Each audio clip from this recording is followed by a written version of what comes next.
പിതാവിൻ്റെയും പുത്രൻ്റെയും പരിശുദ്ധാത്മാവിൻ്റെയും നാമത്തിൽ ആമേൻ. സ്നേഹസാന്ത്വനം ശുശ്രൂഷയിലേക്ക് എല്ലാവർക്കും സ്വാഗതം. സന്ധ്യയായി, ഉഷസ്സായി, 8-ാം ദിവസം. സാമുവേൽ പ്രവാചകന്റെ 1-ാം പുസ്തകം 1-ാം അധ്യായം 17 മുതൽ 18 വരെയുള്ള തിരുവചനങ്ങൾ. അപ്പോൾ ഏലി പറഞ്ഞു, സമാധാനമായി പോവുക, ഇസ്രായേലിന്റെ ദൈവം നിന്റെ പ്രാർത്ഥന സാധിച്ചു തരട്ടെ. അവൾ പ്രതിവചിച്ചു, ഈ ദാസിക്ക് അങ്ങയുടെ കൃപാകടാക്ഷമുണ്ടാകട്ടെ. അനന്തരം അവൾ പോയി ഭക്ഷണം കഴിച്ചു. പിന്നീട് ഒരിക്കലും അവളുടെ മുഖം മ്ലാനമായിട്ടില്ല. കർത്താവിൻ്റെ വചനം. ദൈവത്തിന് നന്ദി.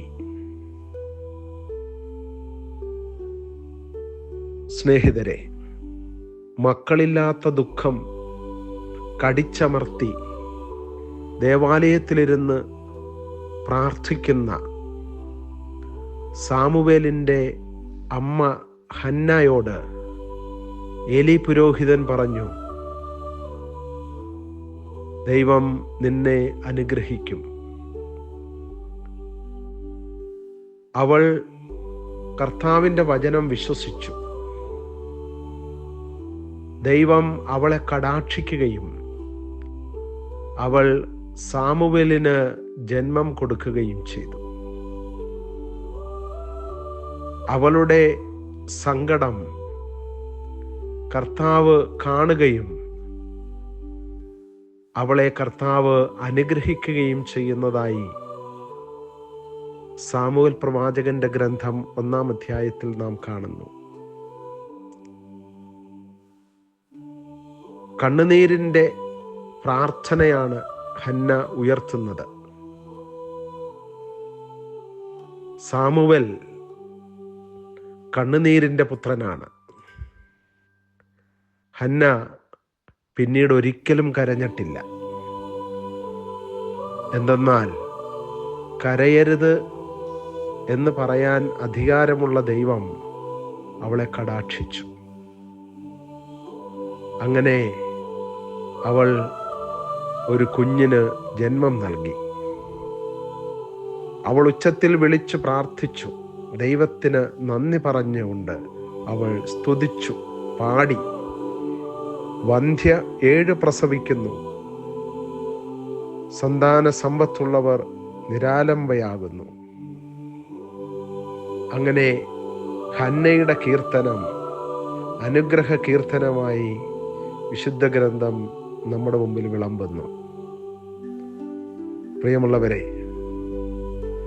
ദൈവം പറഞ്ഞാൽ അത് സംഭവിക്കുമെന്ന് നാം വിശ്വസിക്കണം. നമ്മുടെ പിതാക്കന്മാർ അങ്ങനെ വിശ്വസിച്ചു. നമ്മുടെ പിതാമഹികൾ അങ്ങനെ വിശ്വസിച്ചു. ആ വിശ്വസിച്ചത് അവർക്ക് നീതീകരണമായി ഭവിക്കുകയും ചെയ്തു. ദൈവം പറയുന്നത് കേൾക്കാൻ നമ്മുടെ കാതുകൾ പൂർണ്ണമായും നമുക്ക് തുറന്നു കൊടുക്കാം. അവിടുത്തെ അനുഗ്രഹ സാന്ത്വനം അനുഭവിക്കാൻ നമ്മെ പൂർണ്ണമായും ദൈവത്തിൻ്റെ തിരുമുൻപിൽ നമുക്ക് പ്രതിഷ്ഠിച്ചുകൊണ്ട് പ്രാർത്ഥിക്കാം. കർത്താവായ ഈശോയെ, അങ്ങയുടെ അനുഗ്രഹ വചസ്സുകൾ ശ്രവിക്കുവാൻ ഇതാ ഞങ്ങൾ അങ്ങേ ശ്രവിക്കുന്നു.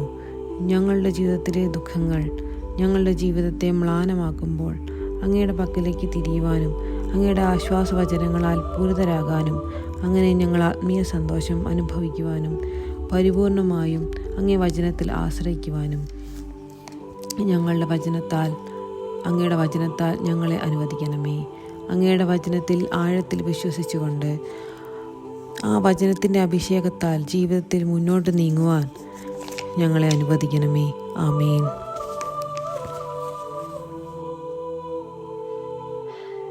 പിതാവും പുത്രനും പരിശുദ്ധാത്മാവുമായ ത്രിത്വൈക ദൈവം നിങ്ങളേവരെയും സമൃദ്ധമായി അനുഗ്രഹിക്കുമാറാകട്ടെ. ആമേൻ.